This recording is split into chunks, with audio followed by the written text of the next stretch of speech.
Welcome students. In today's video lecture, we are going to discuss about the graphical representation of the data. Now, graphs are very important phenomena, and remember this thing that people or students or statisticians, data analysts can easily understand the things quite easily when they look into the things with the aspect of their graphical representation rather than just looking into them as numeric values. So graphs are the first and very important handy tool to understand the simple and complex phenomena which are present in the data sets.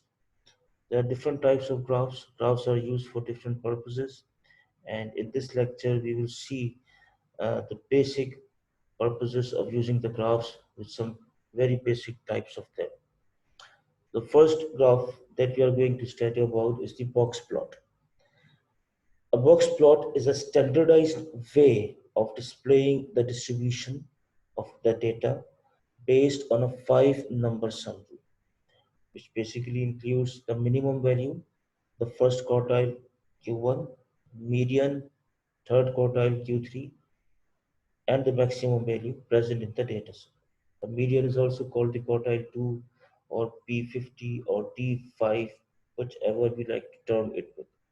So basically, the box plots are used to display these five basic things, right? I repeat again, the minimum value in the data set, the quartile 1, the median, which can be put as Q2, D5 or P50, and the third quartile Q3, and the maximum value present in the data set.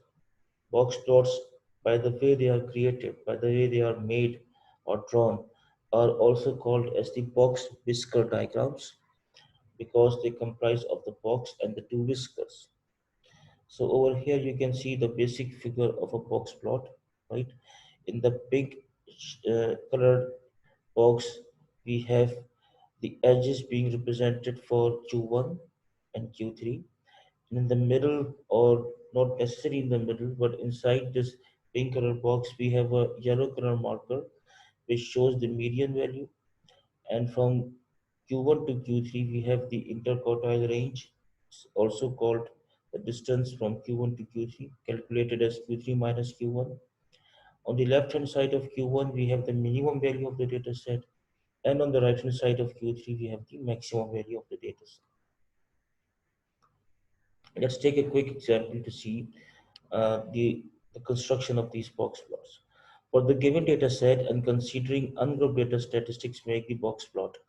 We have this data set x equals to 118 to 154, including all the values that are present over here, and we have to make the box plot of it. So let's first write the box for the five number summary for our box plot, and then we'll make the box plot. So the minimum value in the data set is 118, the maximum value is 154, Q1 is 126, Q2 is 131, and Q3 is 141.5, right?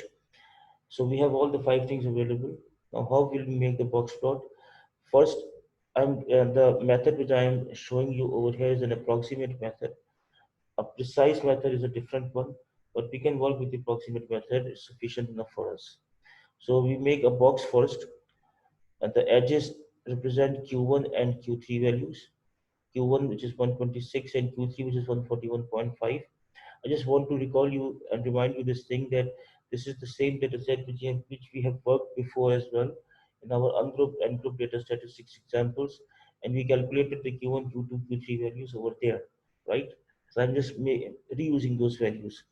So the edges of the box represented by the blue color as box, and the edges represent the Q1 and Q3 values, right?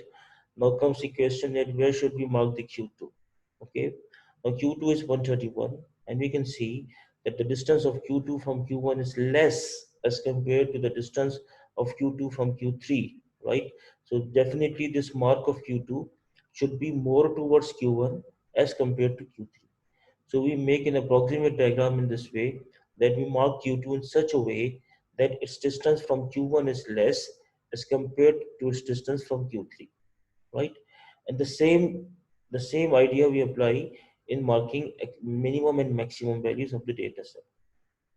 The whiskers represent the minimum and maximum values. So we have minimum value which is 118 and the maximum value which is 141.5. Again, we can see the similar thing over here, that the distance of Q1 from the minimum value is less as compared to the distance of maximum value in the data set from Q3. So we apply this theory, this technique over here as well, that you make the whiskers in such a way that the distance of x minimum is less from Q1 and the distance of x max is greater from Q2, right? And in this way, we make our approximate box plot. Next comes the bar graphs. Now, this is the second diagram that we are discussing. The bar graph is a two-dimensional graph made in the coordinate system, or in the Cartesian coordinate system rather. In Cartesian geometry, we have a horizontal axis and a vertical axis which are orthogonal to each other. They are at 90 degrees apart from each other.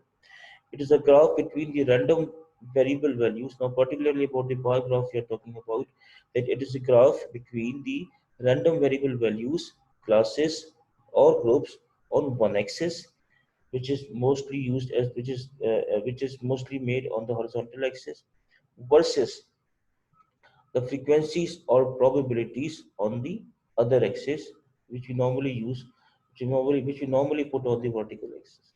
What actually happens is this, that in a two-dimensional Cartesian coordinate geometry, we have basically two axes which are horizontal and vertical, and they are orthogonal to each other.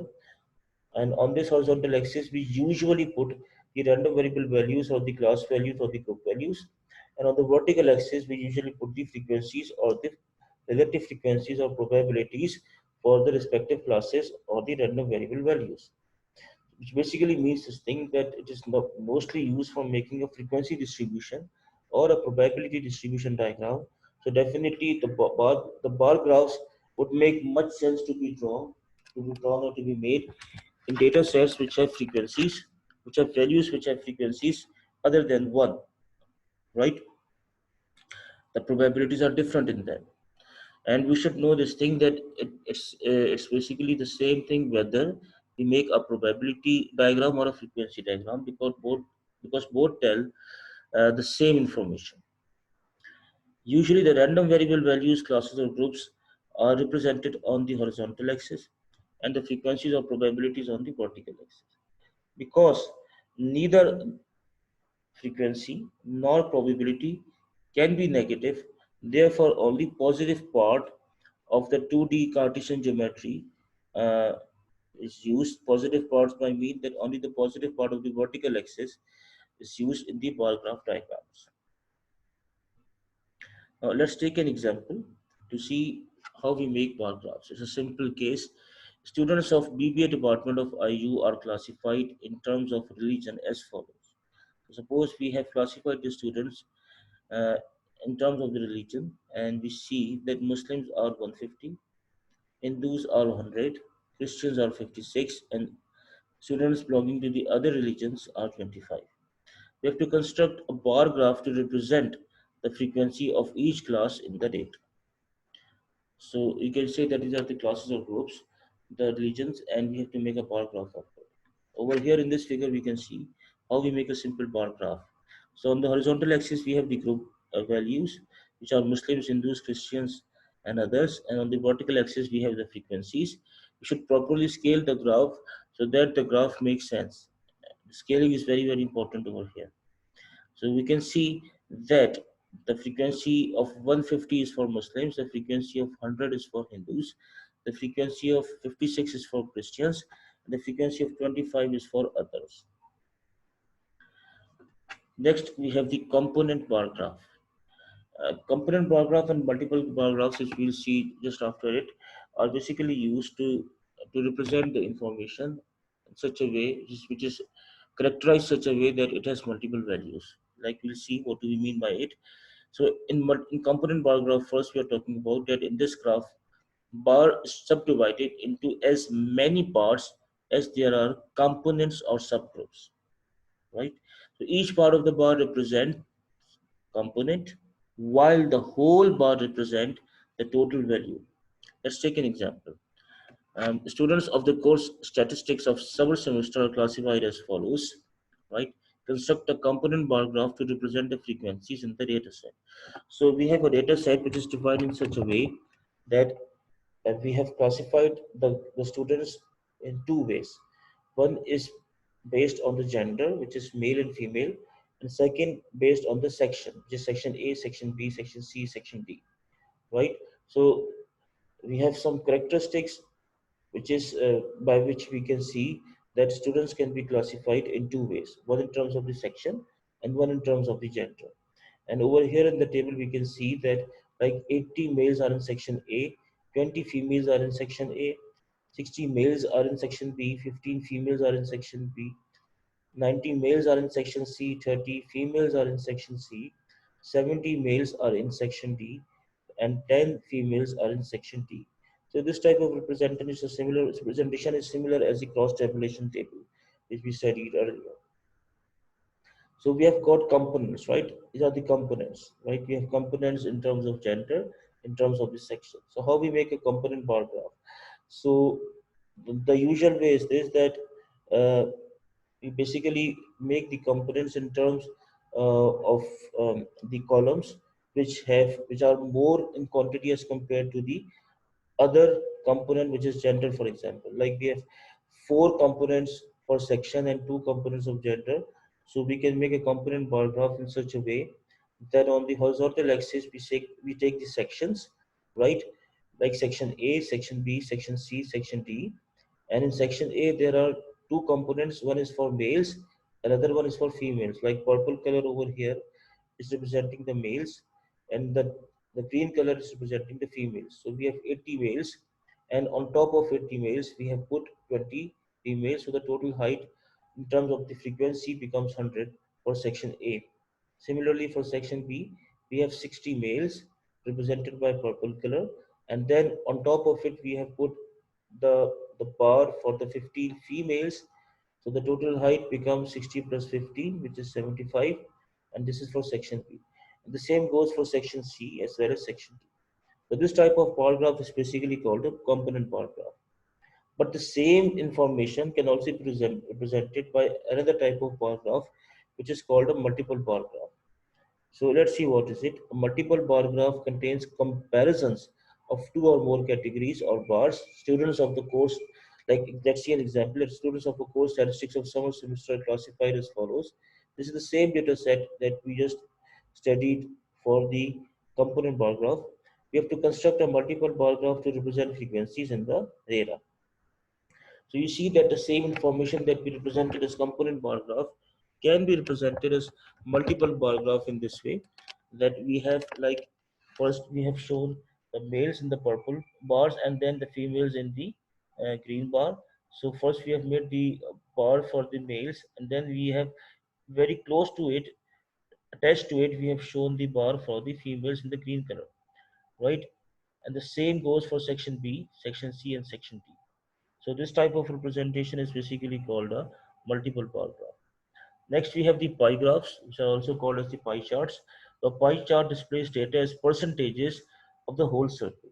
Well, the basic idea of a pie graph or a pie chart is this, that we represent the information as sections of circle, right? As sectors of a circle, which basically means that since the whole circle is of 360 degrees, or 2 pi radians. So each part of the representation would be represented as some angle in a circle, as some factor of 360 degrees. Each pi section should be properly labeled and should have a proper percentage. Let's take an example. Students of the CS department of IU are classified as follows. Construct a pie graph to represent the frequencies present in the data. We have this data set like we have in one column the religion of students, and the second column their frequencies. Like Muslims are 150, Hindus are 100, Christians are 56, and others, that is people belonging to other religions, are basically 25. So how this information can be represented as a pie graph? So first we make a pie table. In this table we have one column as religion, second of frequency, third is of percentage, and fourth is of angle. So like we have the first two columns, which is of religion and frequency, is the same as it was given in the question, right? As you can see over here, our working starts from the third and the fourth column, right? In the percentage and the angle. The percentage is calculated very easily. Percentage is the relative frequency thing expressed as percentage, like frequency divided by the total frequency multiplied by 100. So like for example, Muslims are 150, but total frequency is 325. So 150 upon 325 into 100. Likewise, 100 upon 325 into 100 is for Hindus. Then the frequency of Christians was 50. So 50 upon 325 into 100 is for Christians, and 25 by 325 into 100 is for others. And in this way, we get like 46%, 31%, 15%, and 8%. And when we sum them, we get a total answer which is 100. Now we should note this thing over here, that the percentages which we have put in this column are basically the rounded figures, so that we can get the total answer equals to 100%, right? So we can round up the things over here to get total value equals to 100%. The fourth column is of the angles. So we have 46% percentage like for the Muslims. Then we have to find that how much angle does it carry, how much angles does it mean in terms of the circles, right? Remember, we have to represent this percentage as an angle of a circle. So this is quite easily done, that we multiply each percentage that we have obtained for each part of the data, but with the total angle of a circle, which is 360 degrees. So we multiply each percentage with 2 pi radians or 360 degrees to get to convert these percentages in terms of the angles. Like 46% of 360 degrees is approximately equals to 166 degrees. 31% of 360 degrees equals to 111 degrees approximately. Again, note this thing, that we are using the word approximation for approximate over here, because we are approximating these angles, right? We are basically truncating or rounding them up to integer numbers so that they can be easily made. And secondly, the total sum should be 360 degrees. The sum should not exceed 360 degrees, because in a circle we cannot have total angles greater than 360 or 2 pi 360 degrees or 2 pi radians, right? So 15% of 360 degrees is approximately equals to 54%, and 8% of 360 degrees is approximately equals to 29 degrees. And the sum of all these angles, like 166 degree plus 111 degrees plus 54 degrees plus 29 degrees, is equals to 360 degrees. Again, I want to notify this thing over here, that these angles are approximate values.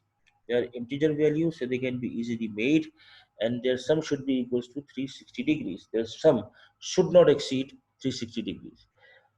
Now we make these angles on the circle. The trick is this, that the highest angle is made first. Like we have 166 degrees representing 46%. So we make this angle first, as we can see with the brown color sector on the circle.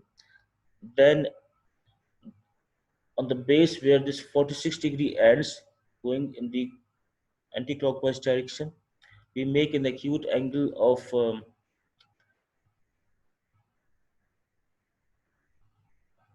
we make an acute angle of 29 degrees, right, which represents 8% of the data set. Then where 8% ends, like black color sector, we make an acute angle representing the 15% value, which is 54 degrees. And the remaining sector that we have is basically the one which represents 31% of the data set, which is 111 degrees. So we make this pi in this way. We can use any other method. The important thing is this, that all the circle is utilized. No part of the circle should remain unutilized, right? Which means that we have accommodated all the data set having any frequency in this circle, right? Next, we have the line graphs. A line chart or a line graph is a type of graph which displays information as a series of data points connected by straight line segments. It is, it is created by connecting a series of points that represent the individual measurements. A line chart is often used to visualize the trend which is present in our data set over the intervals or courses of time. So let's take an example. Construct a line chart for the following data provided by the stock exchange. Represent this data as line graph. So we have this data set, like we have for the months of the year 2011, some share prices of 100 100 shares of some XYZ company. So like for July 2011, the price of 100 shares was 5,000 US dollars or $70. For the month of August in 2011, the price of 100 shares of XYZ was 5,600, and likewise for other months, these share prices are given. So how we make a line graph? On the horizontal axis, we have our random variable, which is basically the months. On the vertical axis, we have the share prices, which are basically the same as frequencies. We can understand them as frequencies. We make the coordinate points, like for July it was 5,000, for August it was 5,600, for September it was 6,400, for October it was 3,000, for November it was 4,500, right? And then we connect these dots with straight lines, which basically show the trend present in the data set. Like we can see from July to August was increasing, from August to from July to September it was increasing, and from September to October it decreased with a slope, quite easily seen it is decreasing with a negative slope, and then from October to November it started increasing again. So that's how we can see the trend present in our data set. Histogram, very commonly used plots in the data set. Histograms. Histogram displays continuous data in ordered columns. It is constructed by placing the class boundaries as the horizontal axis and frequencies of the on the vertical axis, or sometimes the heights as well. So we have basically, as we learned this thing, that we make our data continuous by making use of the class boundaries. So it's used to represent a continuous value, continuous data set, the histograms. They are similar to bar graphs, but the difference between the bar graphs and the histograms is this, that there are spaces in the bar graphs, but in histograms there are no spaces. The bars are just connected to each other. So let's take an example. We have this example that in first column we have family size, and the second column we have the number of families. Like family size comprising of 5 to 10 people, we have the number of families equals to 10. Family size comprising of 10 to 15 people, there are 15 such families. Family size comprising of 15 to 20 people, there are 20 such families. Family size comprising of 20 to 25, there are 25 such families. 25 to 30 are 30. You can see that these are the class boundaries, because uh, the number or the numeric value at which one family size ends, the second family size is starting from the same number. So the data is continuous. And how we make a histogram? We can make either in terms of frequency, the histogram, or we can make in terms of the height, as is shown over here. So the first two columns are the same. As we can see, in the third column, we have calculated the height. And the height is calculated very easily. We have divided the frequency or the number of families is as it is in this data set with the total interval numeric value present in the classes over here. Like for example, we have first class defined by 5 to 10, which means that its width is 5, and the number of families or the frequency of this class is 10. So what we have done in the third column is 10 upon 5 equals to 2, and this is the height of this class. Similarly, 15 upon 5, 3. Likewise, 20 upon 5 is 4. Likewise, 25 upon 5 is 5, and 30 upon 5 is 6. And in this way we have got the heights. So this is another method to scale our data set so that the graphs can be made, because it is easier to show the height of 2, for example, as compared to show the height of the bar as 10. Similarly, it is easier to show the height 3 as compared to show the height of the bar as 15. So it's a way of normalizing your data set. And over here in this graph we can see, on the horizontal axis we have the classes or the boundaries, class boundaries. On the vertical axis we have the heights. So we can see, like for our first class the height was 2. As we can see, it is shown over here that it is shown as height of 2. Then for the second class the height of 3. For the third class we have the height of 4, then 5 and 6. These are shown by different colors so that we can differentiate between them, that they are from the representing the different classes. Scatter plots. A scatter diagram is used to represent and compare two sets of data. By looking at a scatter diagram, we can see whether there is any connection between the two sets of data. A straight line profile shows that there is a connection and that connection is linearly represented. So basically, scatter plots are used to show that whether there is some relationship present between two different data sets, right? The relationship could be of any form, but in scatter plots, you are interested to see the linear relationship between the two different sets of data. And remember this thing that mathematically the linear relationship is shown by a straight line profile, and that's what we look into these scatter plots as well. So let's take an example. We have this data set, and in one column we have the price of cake, which is in some currency, and these values are 5, 10, 15, 20, and 25. And then there's a supply of cake in the second column, which is just like the frequency of it. There's 50, 100, 150, 200, and 250. How we make the scatter plot? On one axis we have the price of cake, and on the second, that is on the vertical axis, we have the supply of cake, and we make just dot diagram of it, dot plot of it, like for 5 it is 50, for 50, for 10 it is basically, for 10 it is 100, right? As you can see, like just like we show a coordinate graph showing the horizontal and vertical axis values, and then for 15 it is 150, for 20 it is 200, and for 25 it is 250. Now you can see that although we are not drawing a straight line, but we can see that a straight line profile is present. These dots does show that there is a straight line present, and a straight line shows that there is a very strong relationship between the two different data sets which are placed on the horizontal and vertical axis. That is, if one is decreasing, the other is also increasing. If one is decreasing, sorry, the other also decreases. It can also be in the reverse way, that if one increases, the other decreases, and vice versa. And that type of profile would be going in the negative slope direction. Like this one, it is going in the positive slope direction, indicating that if price of cakes increase, then the supply of cakes also increases. The stem and leaf plot, it is a graphical technique of representing the data that can be used to examine the shape of a frequency distribution as well as the range of the values. Let's take an example. We have to construct a stem and leaf plot for the following list of grades on a recent test. These are the data set that is given to us, and let's see how interesting it is to make the stem and leaf plot. Now, we divide the data set in stems and leaves. What are stems and what are leaves? Like, for example, we can see that we have 11, 14, 17, 19.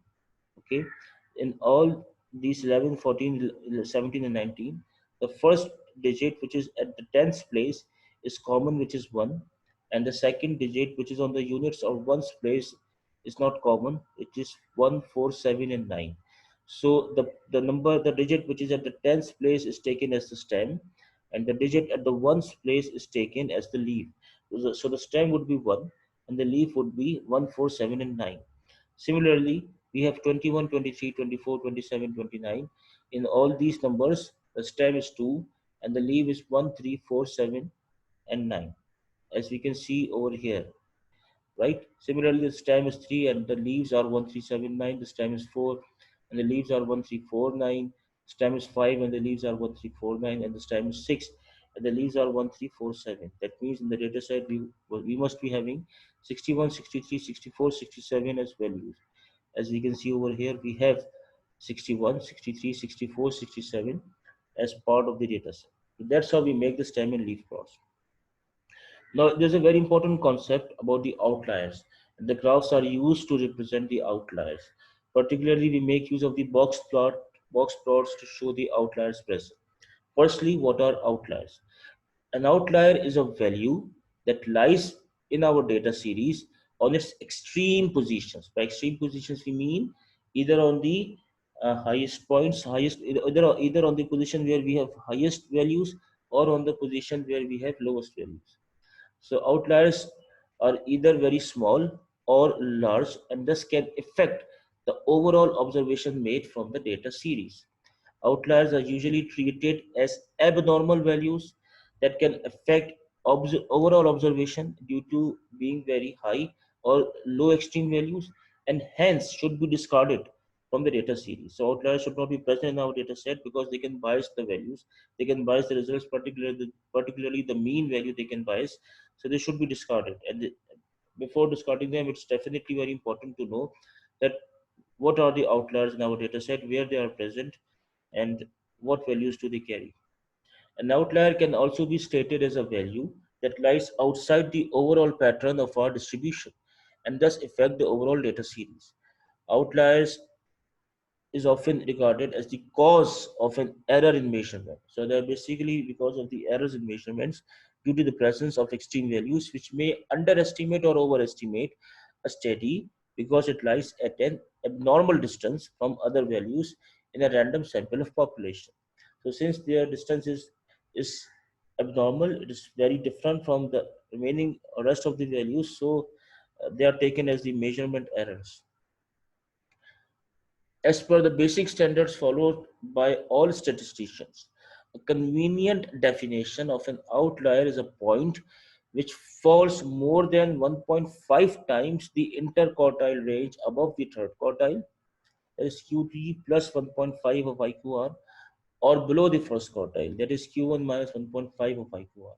When performing the least squares fitting of the data, it is very, very important and often best to discard these outliers before computing the line of best fit, since these points may greatly affect or influence the result. Let's take an example and see how it is done. When we look into the box plots to make them, this is a special way of making the box plot. It is not the same box plot method of drawing the data that we just discussed, right? So box plots are developed or made in a different way to see the presence of the outliers. The very purpose of this diagram is to identify the outliers and discard it from the data series before making any further observation so that the conclusion made from the study gives more accurate results, not influenced by any extremes or abnormal values. We do this by changing the lower limits and the upper limits in a box plot as follows. So the lower limit is Q1 minus 1.5 IQR and the upper limit is taken as Q3 plus 1.5 IQR. And this can be seen in the figure over here as well, that we have a box plot figure where the box shown by the shaded light blue color, right?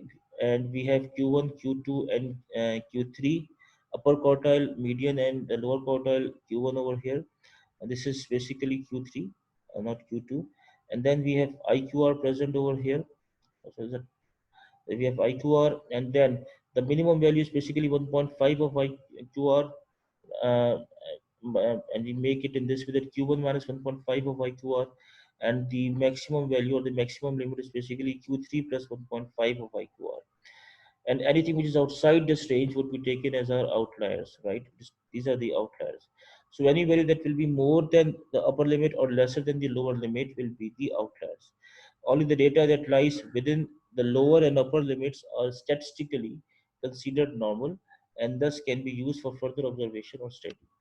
Okay, please note this thing that uh, this diagram has been taken from this website, from what is sixsigma.net, and there's an error. This is basically the upper quartile and there should be Q3 value over here. It's not a Q2 value. So this is basically Q3 value. So let's take an example. Our data is basically 199, 201, 236, 269, 271, 278, 283, 291, 301, 303, and 341. Already arranged in the ascending order. Its total data set size is 11. We find the median Q2 first, which is sixth term, and the value is 278. We find the Q1, which is 236. We find the Q3, which is 301. The interquartile range is Q3 minus Q1, which is 23, right? And we can see that these are plotted on this box plot over here, like Q1, Q2, and Q3 values. And then we have the lower limit defined by Q1 minus 1.5 of IQR, which gives a value which is 201.5. The upper limit defined as Q3 plus 1.5 of IQR, which is 301 plus 1.5 into 23, and the value is 335.5. So this means that our data set is defined between 201.5 and 335.5. The values outside this range are the outliers, like 199, 201, and 341. So the confusion is this, that it is clear that any range above 333.5 or below 201.5 are the outliers. Hence, in the data series given to us, 199, 201, and 341 are the outliers. These three values, which lie on either of the extremes, can be considered as abnormal values in our data set and should be discarded, that is, removed from the entire series, so that any analysis made on this series is not influenced or not biased by these extreme values. So the data series should be considered for that should be considered for further observation should comprise this one, which is 226 to 303, removing 199, 201, and 341 values. Right. So I hope you understand this thing, the basic graphing in the data set, and in the last we discussed about the outliers and the box plots used for making it. If you have any queries, any confusions, any questions, you can write down in the comments and I'll come back to you to answer your questions. So thank you very much. Stay safe.